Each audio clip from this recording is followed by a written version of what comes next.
ado, if you have any questions for Senator Colbeck, feel free to ask them, and we'll have a conversation here in an open and free manner. Okay, well, we start things off a little bit? Start off with an opening address. Sure.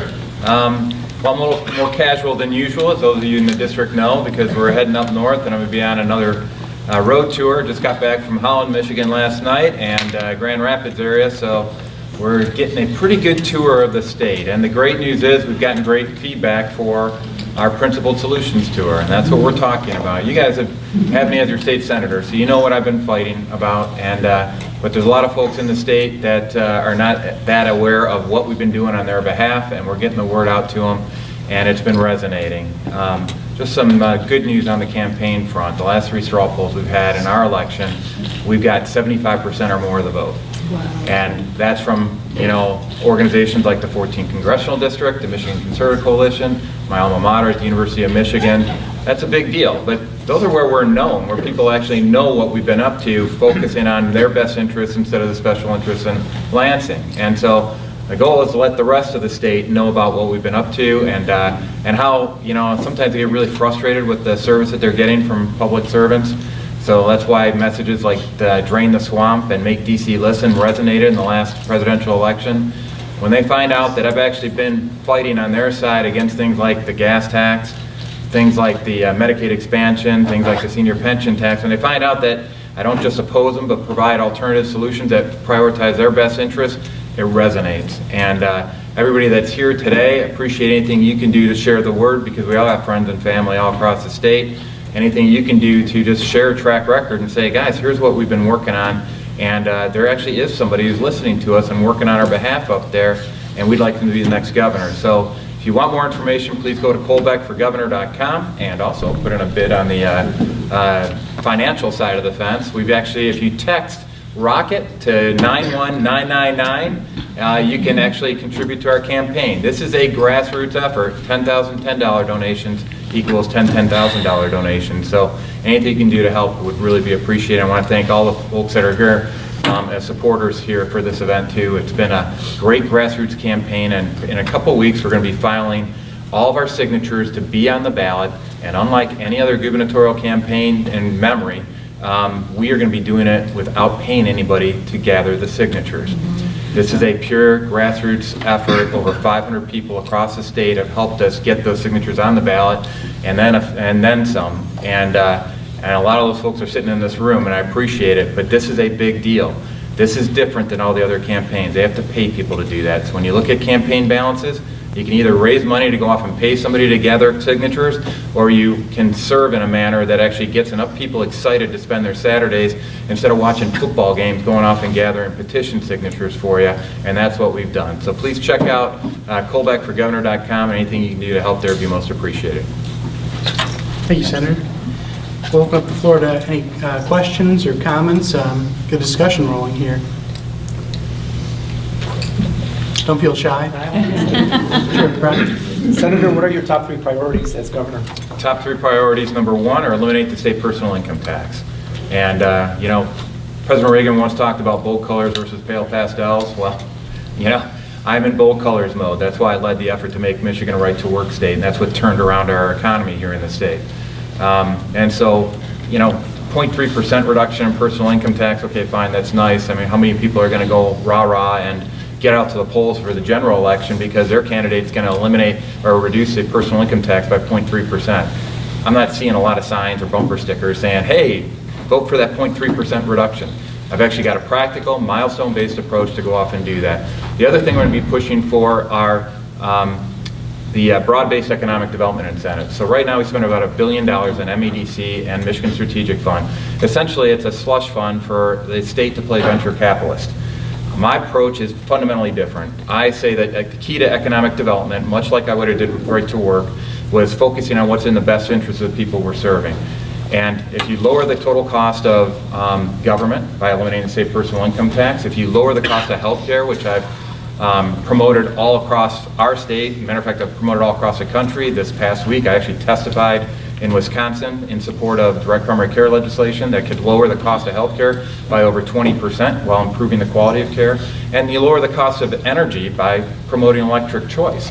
by over 20%. The people that have choice on our market, which is only 10% of our market, thanks to regulations up in Lansing, they're the ones that get over 20% less on their electricity. So from a business perspective, if I lower the cost of government, I lower the cost of healthcare, I lower the cost of electricity, I've lowered the total cost of doing business, Michigan becomes a destination state for businesses of all shapes and sizes, small, medium, large, data centers, film industry, whatever. We don't care anymore because we're not picking winners and losers.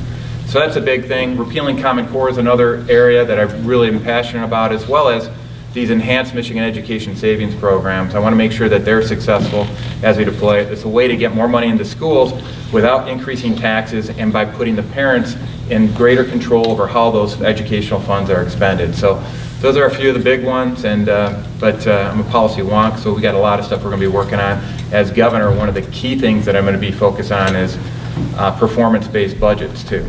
And which is what I did as the chair for the State Police and Department of Military and Veterans Affairs budgets. We turned around the performance of those organizations significantly by holding them accountable for the money that we're giving them. And if you do that across the board in state government, you're going to see some people restoring respect for our system of government, and Michigan will be the model for the rest of the nation. Is there an opportunity that all of the candidates running for governor would be able to get together and debate, or at least in the same venue? Yeah, it would be nice.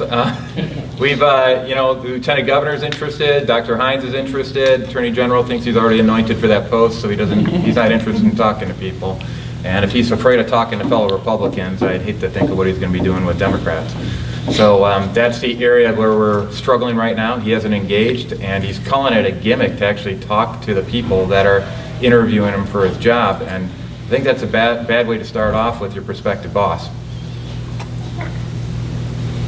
Any other questions? Senator, one of the things that bothers me is what they call Sharia law, Yeah. and the supplementing of our government, our law. Is there anything you can say about that? Well, Constitution is the supreme law of the land, so the idea of subverting it with another form of law is not something that's consistent with the system of government we've set up.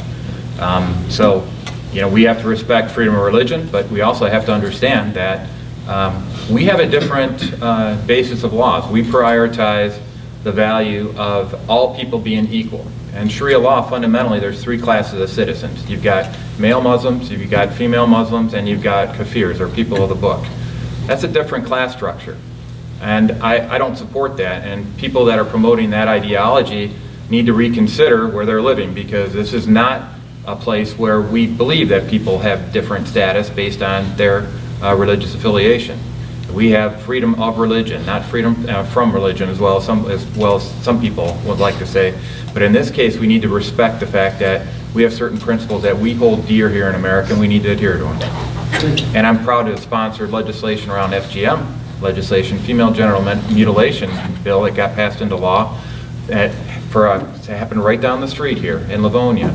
That practice where these Somali family was coming in was from Minnesota, and one of the doctors we had in our own community was performing that procedure. And it has a basis. I mean, some people are saying, oh, it's just cultural, it's not anything to do with religious. No, it's not. There is a religious predisposition to female genital mutilation, and it's something that we need to be clear about and say that is not acceptable in our community. My question is, what's your position on line 5? Well, it's so close to Livonia, so it's obviously a pressing problem for the people in this room, I understand. There's two different approaches on line 5. Number one, if you recognize that the people that are receiving the oil and gas that come from line 5 actually need that supply, if you want to go off and shut down that supply line, are you just asking them to bang rocks together to make fire? I mean, is that what you're really trying to do? Are you to try to deny them with access to the same resources that the rest of us enjoy? And if you're saying, no, I think they actually do need that supply, then you go, all right, well then what's the most reliable way of actually getting that oil and gas to them? And as an engineer who helped design life support system on space station, and a lot of the equipment that I worked on was actually piping and plumbing, which I've got friends here that are very good experts at that as well. They'll tell you that the most reliable part of any system is the piping. So we could sit there and say shut down line 5 and then transport it via truck, or transport it via rail, or transport it via tankers, but you know what? there's a lot of bad things that can happen if you transport it that way. It's much more likely of having an accident with those approaches than having a very simple pipeline that just takes oil and gas from point A to point B. So if there's malfeasance associated with the maintenance of those pipes, by all means, we need to hold them accountable and make sure that those lines are repaired. But if people are objecting to them just because they're pipes, I mean. Well, I think a big part of the argument around Line 5 has been that this pipeline has been there since the Mackinac Bridge was built in the Yep. 50s. Many portions of this pipeline have fallen into ill care. They're not properly, it's not properly maintained by Enbridge, and there's a lot of oversight issues on an old pipeline. What are your thoughts on potentially requiring Enbridge, state of Michigan, to continue the release for Enbridge, to require them to just build a whole new pipe, a whole new state-of-the-art pipeline to replace the old one? Well, you've been following my politics here in state government. You know I'm all about the mandates on business, right? No. This is a case where we want responsible, stewardship of resources and make sure we're responsible for the what is going on in our community, that we're responsible for all the citizens of Michigan. But, we can't get in the mode of mandates. And if this is a case where they have been held negligent on their maintenance, well, then you find out what current statute is out there. If they violated it, you implement the penalties. You enforce the rule of law. But you don't go off and make up a law on the outside if there is nothing existing and just say, because there's a lot of people that don't like pipes under the Straits of Mackinac, we're going to go off and penalize. That is a bad precedent for us to set. We have a legal system for a reason. We're supposed to go off, and if somebody is breaking the law, you go out and enforce the law. If people are upset about something happening that hasn't actually led to any problems or anything like that, and they're actually complying with the law, well, we've got to show some respect for what's already in place, and we can't be ruling by emotion. We got to be ruling by the facts and the But if data. the tenets of the public trust aren't maintaining their due diligence and what they've been granted, and that there's an actual risk of, say, a spill from poor maintenance of this, shouldn't it be incumbent upon the state to take action to prevent such a With spill? that logic, there's a risk of a spill of a gas tank as we're driving around our cars out here. Should we stop Some that? could say that- There's a risk of catching pneumonia by walking out in public. Maybe we should just stay at home. There's a risk of a business failure, so maybe we should do everything possible to make sure that no business ever fails in our state. There's risks everywhere. And what we get in this mode is that, and a lot of people on the left are famous for doing this. If you read Saul Alinsky's Rules for Radicals, they will find a target, fix it, polarize it, and make sure that everything that goes on about that is all about that. We see that what's happening with our president right now. And I think this Line 5 issue has kind of gotten a bit of a life of its own. If there is malfeasance, don't get me wrong, we should prosecute. If they're violating the law in any way, shape, or form, or violating acceptable practices that go along with the contract that allowed them to have the rights to go up and put pipeline under the straits, by all means hold them accountable. But to go off and start, I'm amazed we're talking about this here in Livonia, to tell you the truth. Well, the Great Lakes affect us all. Great Lakes affect us all, but I can tell you, we've got an issue with the Livonia transmission plant right now, right? So we've got vinyl chloride leak there. Why aren't we talking about that? Why aren't we talking about some other areas that are much more closer to home, instead of parroting what the Democrats want to talk about at a Livonia Republican club? It doesn't make sense. Is there any other questions for the senator?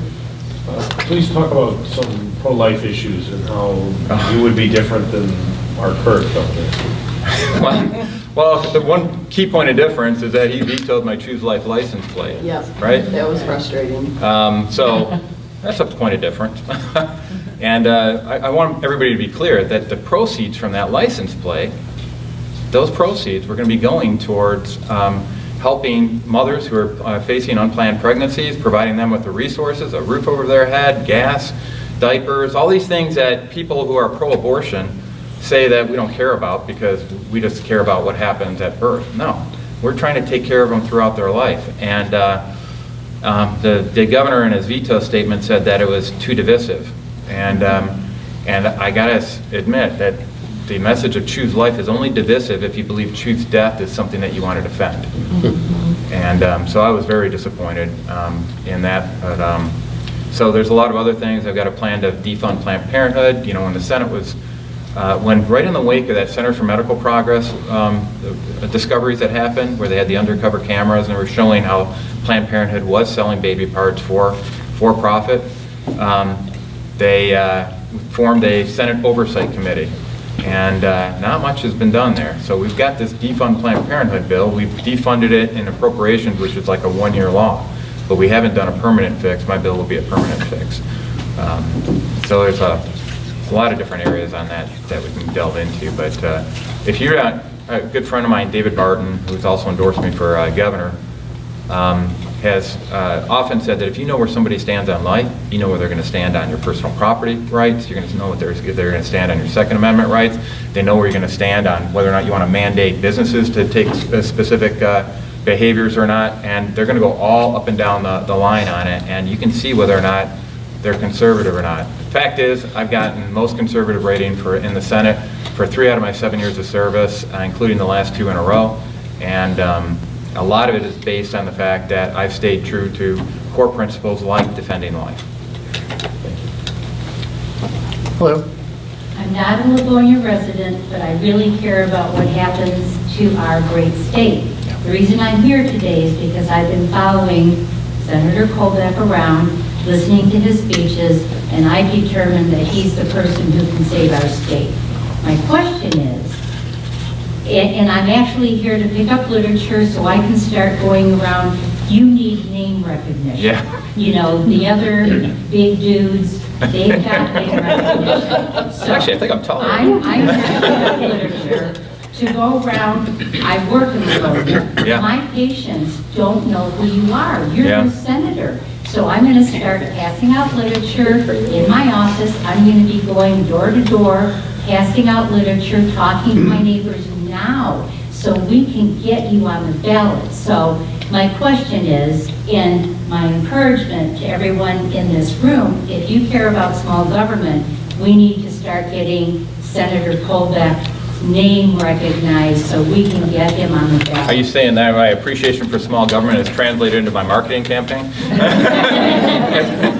So no, we're working on getting the name recognition out. That's simply it. It's all about name recognition. Anything you can do to help. We're getting the traction, but this is you remember It's a Wonderful Life with George Bailey, and he talks about rubbing that dollar bills and say make some babies, you know. Well, we're trying to do that both on the finance side, but also on the get the word out. And so the good news is when we were gathering signatures, and everybody was here gathering signatures, we weren't paid, the people that were doing it weren't paid professionals just saying, give me the signature so I can get my $6. They were sitting there saying, give me a signature because this is a guy you want to go off and vote for in the next election. And so we were doing our canvassing already in that. So they just haven't been the ones that they've been polling so far on the phone calls. So thank you very much. Appreciate the help.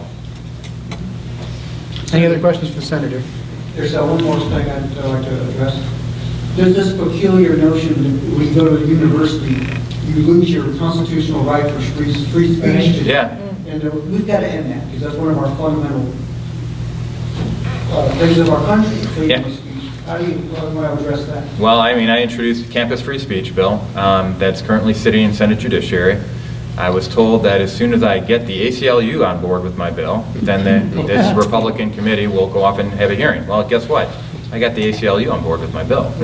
Yeah, and with the Goldwater Institute. So we've got, you know, very conservative with very liberal, all on board with this, but it's not moving yet. And you know about what's going on with all the politics of people not serving the best interests of the people. That's blocking that right now. But if we get enough cry out there to go off and push for that, that is something I feel very important. There's students that are actually being arrested for handing out pocket constitutions on campuses here in Michigan.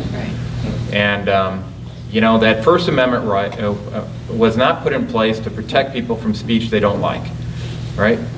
Nobody needs a First Amendment to say, oh, to keep somebody from saying I love you. Nobody needs that for that. But when you actually have a difference of opinion, which is why I get in a little trouble right now and all this kerfuffle around committee assignments and everything, is because I'm actually talking about the policy issues that matter to the citizens of Michigan. Some people are focused on Line 5, I understand that, but most of the other folks in the state are focused on jobs, they're focused on infrastructure, they're focused on education. That's what's driving people, and they're focused on making sure we got roads that we can drive on without falling through a crater or something. That's what most people are interested in. And I want to make sure that I have the opportunity to go off and talk about that, not just in my own district, but I got to win support for policy issues that I believe in all across the state. That's why I've gone around the state talking about free market health care, because if I want Medicaid expansion to go bye-bye, which healthy Michigan is not so healthy, by the way, it's on its way out, because the savings it projected are not going to be realized.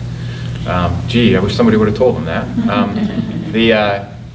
Because of that, I talk about these policy issues with both barrels. There are people that don't want you talking about the opposite side of a policy issue that's being promoted by the Senate Majority Leader or the Speaker. And that's not my job. I don't work for them, I work for you. And I make sure that they're clearly understanding that. So free speech isn't just on the college campuses, it happens in our own caucus. You can see it right now in the media networks playing out with President Trump. Are they talking about his accomplishments? No. Are they talking about some worn out issue that CNN keeps propagating around Russian collaboration? Yeah, that's what they're focused on. They are not talking about what most people want to talk about. And that's the frustrating thing. So anyway, free speech is extremely important. What about when you're celebrate the 1-year anniversary of the inauguration of the president? Yeah. And I remember back when they, in the city of Detroit, they had a recount. And my wife and I actually participated in helping with that recount. And our ballot box was a mess. They couldn't count it. There was 50 ballots in a box that should have had 305 ballots in it, I think. And I remember hearing something about you turning in some voter irregularities to the AG's office. And have you ever heard anything from that? Right in the wake of that, I sent a letter saying, I asked the Attorney General and I asked the Secretary of State to go off and investigate to see if there were examples of voter fraud that occurred as a result of this election. Secretary of State actually followed up on that, did an investigation of just databases, and then did some investigation of election procedures. But in the database check, they found out that there were at least 31 counts of voter fraud that were identified. To date, we have had 0 prosecutions. I have something about the health department. I'm around vaccines. I don't understand how they can go above state statute to make people go get these waiver sessions. It's. Well, I introduced Senate Bill 299-300 to go off and make sure that they colored inside the lines and that they didn't treat parents that had a good conscious objection to getting their kids vaccinated for the stipulations that are already in statute, that they shouldn't have to go through extra hoops and hurdles like go to a health department and get lectured for an hour on what bad parents they are. Now, there's some good news on that front. As of January 1st, 2018, they changed their form, and then they stopped violating FERPA by asking schools for data when they came back up there as well. So they are starting to color inside the lines because of pressure from folks. Our office has been pressuring them. Representative Barrett's been pressuring them. We've got groups for Michigan for Vaccine Choice. Now, however you feel on the vaccine issues, believe me, I'm not anti-vaccine. My wife's a pediatrician. Vaccines work, I mean, for a lot of cases. But we have, for some people, they are highly sensitive to some of the issues inside of vaccines, particularly with what they call adjuvants like aluminum and mercury that they use to stabilize vaccines. Well, young kids especially are very susceptible to permeability of mercury, and once it gets into the blood system, especially in the blood-brain barrier up here, it doesn't disappear very easily. And so some kids are more susceptible to that, some are not. But we need to be very careful, and if parents have a good conscious objection to that, or to the fact that some of these vaccines are actually developed by aborting human embryos, then that has to be, and there are ethical vaccines that are out there, but sometimes it's not financially expedient to go off and do that, if you know what I mean. So there are reasons for objections that need to be respected, and matter of fact, I'm in the middle right now of writing a rebuttal to an editorial that's put up by Detroit News on that right now, and as you can imagine, it's a real sensitive subject, because immediately, as soon as you say parents should have a choice. Oh, you're anti-vaccine. No, that's not what I said.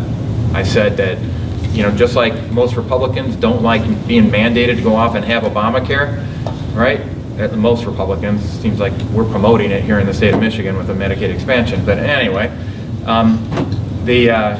we shouldn't be forced to have a vaccine as well. This is a very slippery slope. Once the pharmaceutical companies realize they can mandate a certain drug is taken, that creates a cottage industry for them of 300 million Americans.